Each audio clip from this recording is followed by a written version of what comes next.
Dr. West, my question is, now I'm paraphrasing the one, can Christians divorce? Can Christians divorce? Well, of course, divorce is a terrible, terrible thing, no matter if you're Christian or non-Christian.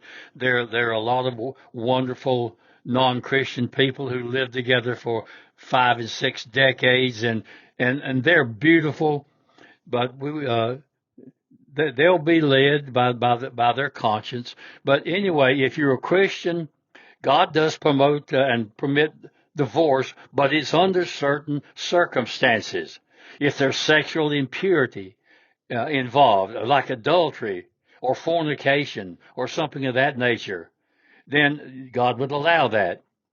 If there's physical abuse, now this is kind of between the lines, but I don't believe God expect, and I would counsel some. Not if it's from one of my church members. We don't have a church anymore. We gave that up a few years ago, to do this kind of thing, this kind of work. But if there's physical abuse in that, I don't believe God expects a person to be a punching bag for anybody.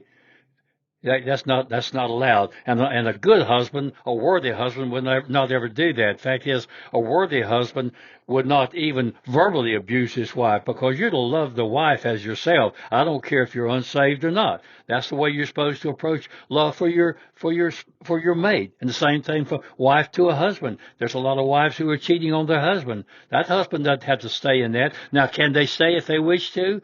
Yeah, they can, but it's going to be a mental draining upon them.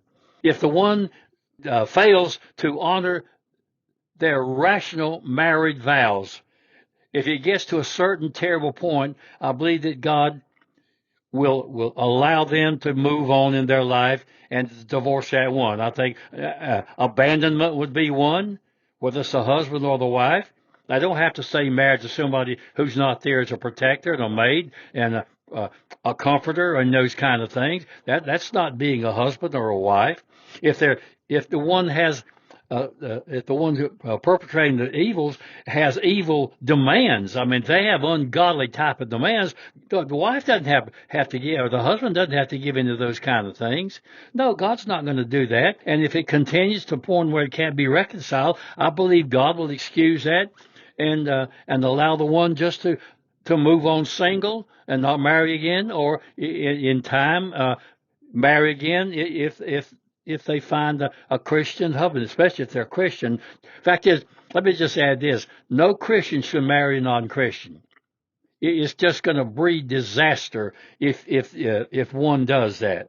Okay, if there's failure to provide protection, provisions, and rational comforts, such as home and hearth and food and comfort, mentally, physically, uh, provisions for the family.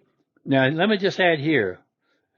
I think it's a sin, and I would preach this from the pulpit. If you have more children than you can provide for until they're able to move out on their own, as far as growth, food, clothing, shelter, and education, then you've got a problem with God. So failure to provide protection, provisions, and uh, rational comforts,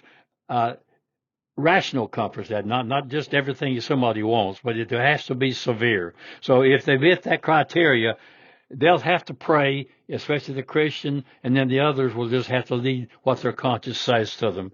Okay, that's a little bit ambiguous, but embedded is the fact that God allows divorce in the case of incest and rape, and he does that. And people can move on from that. If there's a pregnancy out of that, the one can keep that, or if the mother's life is in danger, she can abort the child in that case. But it's a bad situation. But hope this helps a little bit. Lord bless you.